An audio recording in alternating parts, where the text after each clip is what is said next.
Breaking news समोर येते। अरविंद केजरीवाल यांना अटक झालेली आहे। ईडीची टीम केजरीवाल यांच्या घरामध्ये पोहोचलेली होती आणि त्यानंतर त्यांना अटक झाली आहे। प्रतिक्रिया समोर येत आहे। दरम्यान यावर प्रतिक्रिया देण्यासाठी काँग्रेसचे प्रवक्ते सचिन सावंत हे आपल्यासोबत फोन लाईनवर जोडले गेले आहेत। सचिन सावंत सर, दिल्लीचे मुख्यमंत्री अरविंद केजरीवाल यांना ईडीने अटक केली आहे, तुमची काय प्रतिक्रिया?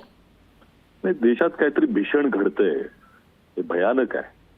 लोकशाही संपूर्णपणे संपुष्टात आणण्याची प्रक्रिया ही फार पुढे गेलेली आहे आणि ज्या पद्धतीने विरोधी पक्षाच्या नेत्यांवरती अशा पद्धतीच्या कारवाई होतात, ते आता दुसरे मुख्यमंत्री आहेत हेमंत सोरेनजींच्यावरती तशाच पद्धतीची कारवाई झाली, त्यांनाही जेलमध्ये टाकण्यात आलं। यांच्याकडनं प्रचारच केला जाऊ नये, विरोधात कोणी लढताच कामा नये। आताच 2-4 दिवसापूर्वी पुतीन कशा पद्धतीने जिंकून आले, त्याच पद्धतीचं निवडणुकीचं कार्यक्रम करायचा विचार भारतीय जनता पक्षाचा आहे आणि हे सगळं अतिशय दुर्दैवी चित्र आहे। जनतेने डोळे उघडून पाहावे कुठे आपण चाललेलो आहोत, काय होतो आपण, काय चाललेलो आहोत, हे पाहण्याची गरज आहे। तुमची भूमिका लक्षात आली आहे। दरम्यान धन्यवाद तुम्ही दिलेल्या या प्रतिक्रियेसाठी। यानंतर लोकशाही मराठी ऐका, पहा, जागरूक रहा।